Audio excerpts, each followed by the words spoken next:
안녕하세요. 11월 15일 토요일입니다. 벌써 11월 달도 절반이 지나가네요.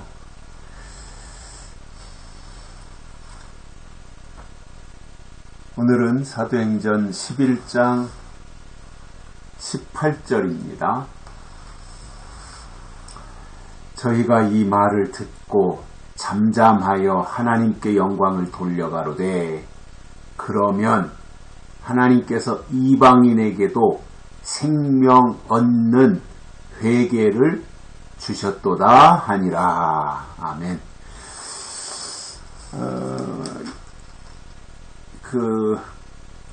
유대인들이, 즉 할례받은 유대인들이 베드로가 무할례자 고넬료의 집에 들어가서 설교도 하고 그들과 함께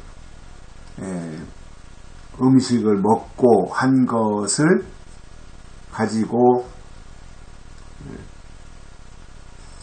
예루살렘으로 돌아온 베드로를 향해서 비난을 했지요.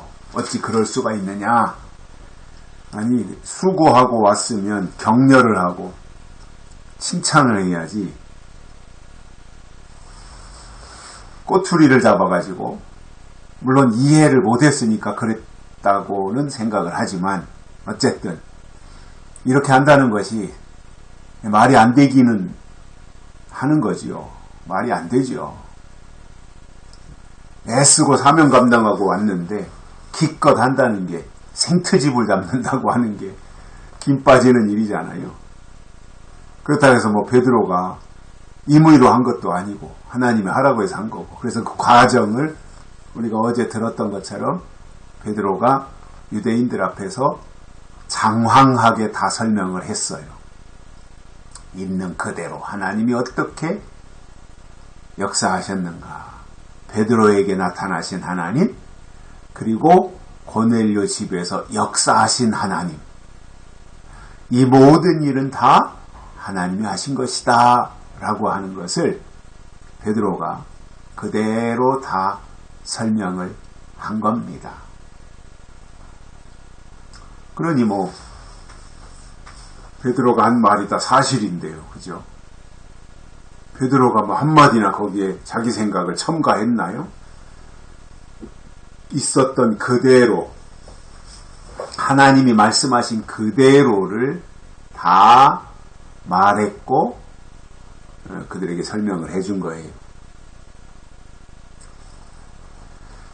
그러니까 이제 베드로의 말에도 그들이 설득을 당하기도 했겠지만, 베드로가 말할 때 처음에는 뿔따구가 났었던 유대인들이지만 베드로의 처신에 못마땅해가지고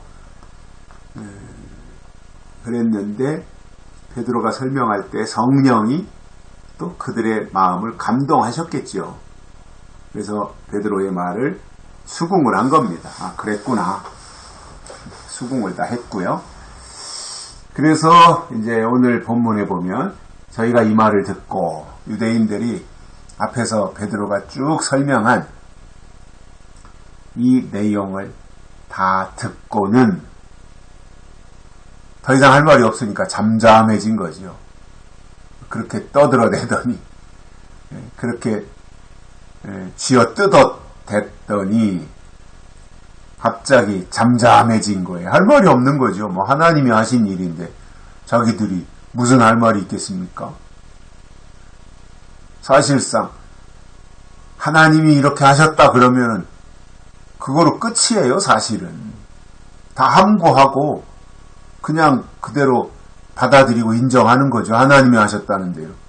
근데 중세 때도 이제 칼빈이라는 분이 신학적으로도 그렇고 또 목회자로도 그렇고 아주 굉장히 조직적이고 또 해박했고, 성경도 그렇고 모든 면에서, 그러니까 이제 칼빈의 권위, 종교 개혁자이기도 했지만 칼빈의 권위가 절대적이었던 거죠. 중세 때 종교 개혁을 일으키고 할 때. 그러니까 어느 날은 이제 신학자들이 모이고 그래가지고는 자기들끼리 뭔가 토론을 하는 거예요. 성경에 대해서도 토론을 하고. 그러니까 다 이제 자기 의견이 맞다, 너는 틀렸다, 이게 맞는 거다라고 뭐 여러 가지 주장들을 다 하게 되잖아요. 이렇게 토론을 할 때는. 그러니까 결론이 안 나는 거예요. 이 사람은 이렇게 말하고 저 사람은 저렇게 말하고 거기에 뭐 10명의 학자들이 모여 있으면 10명의 주장이 다 다를 경우에 뭐 어떻게 방향을 정하고 갈 수 있겠어요. 그때 누군가가 칼빈은 이렇게 말했다 하면 그게 결론이었답니다. 칼빈이 이렇게 말했다.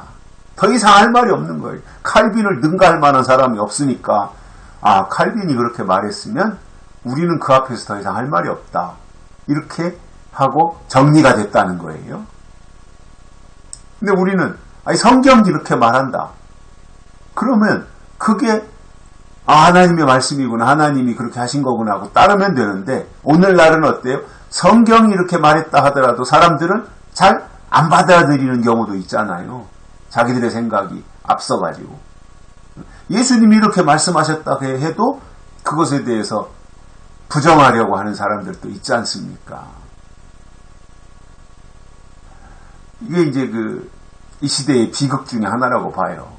성경이 그렇게 말씀하는데도 안 받아들이고. 저도 그런 경험을 했거든요. 한 20몇 년 전에. 이런저런 복잡한 교회적인 일들이 있을 때 어느 분을 붙잡고 제가 그게 하나님의 일이 아닙니다. 그 사람이 하는 그 일이 성경적이지 않습니다. 하나님의 일이 아닙니다. 했더니 대뜸 그분이 저한테 하는 말이 그거였어요. 그의 말이 맞으면 어떡할 거냐 이거예요. 저는 성경이 이렇게 말하고 있지 않느냐. 근데 그 사람이 하는 말은 자기 생각을 말하는 거지 성경에 있는 말이 아니다고 하는데도 그 사람 말이 맞으면 나 어떡할 거냐는 거예요. 저보고. 할 말이 없는 거죠. 아니, 저는 성경을 믿습니다. 성경에 있는 내용이 옳은 것입니다. 그 사람의 주장보다는 성경이 옳은 겁니다. 그랬는데도 제 말을 안 듣더라고요. 이제 그 사람을 쫓아갔는데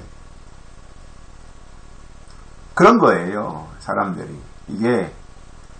그래서 이게 균형 잡힌 신앙생활 하는 게 참 중요한 거예요. 치우치지 말고 균형 잡힌. 그리고 사실상 어떤 사람이 나타나서 별 주장을 다 해도 그것이 성경과 다르면 받아들이면 안 되는 거잖아요. 인간적으로야 박절하게 못하겠지만 인간관계가 있으니까. 그런데 그의 주장을 100% 신뢰하고 자기의 생명까지 거기다가 내던진다면 그건 안 되는 거잖아요. 나하고 가까웠던 건 가까운 거고 친했던 건 친한 거고 내가 그 사람을 좋아한 거는 좋아한 거고 그런데 그 사람이 성경과 다른 말을 한다면 그건 틀린 거지요. 그런데도 쫓아간다면 그거는 어떤 방법이 없는 거 아니겠어요? 베드로는 그런 부분들에 대해서 정확하게 정리를 했더니 잠잠해졌고 그리고 나서 그들도 이제 깨달았는지 하나님께 영광을 돌렸습니다. 잘한 거지요. 그러면서 이렇게 말해요. 하나님께서 이방인에게도 생명 얻는 회개를 주셨도다 하니라 이렇게 말하는 거예요. 유대인들. 이게 결론이 이 사람들. 그러니까 이게 옳은 거잖아요. 이게 좋은 방법이잖아요. 베드로를 향해서 뭐 가타부타 뭐 이렇게 말하다가도 이게 하나님의 뜻이다. 하나님이 이렇게 하신 거다. 이게 하나님이 하신 일이다. 이렇게 하니까 그 앞에서 잠잠하더니 하나님께 영광을 돌리고 그리고는 하나님께서 이방인에게도 생명 얻는 회개를 주셨구나. 이러면 끝나는 거 아니에요. 이거 얼마나 보기에 좋습니까? 이 방향으로 가야지요. 이게 성숙한 모습이 아닐까요? 그리고 이게 제대로 된 바로 가는 사람들, 하나님 앞에서 깨달음이 있는 사람들의 자세라고 봅니다. 여기까지 하겠습니다. 고맙습니다.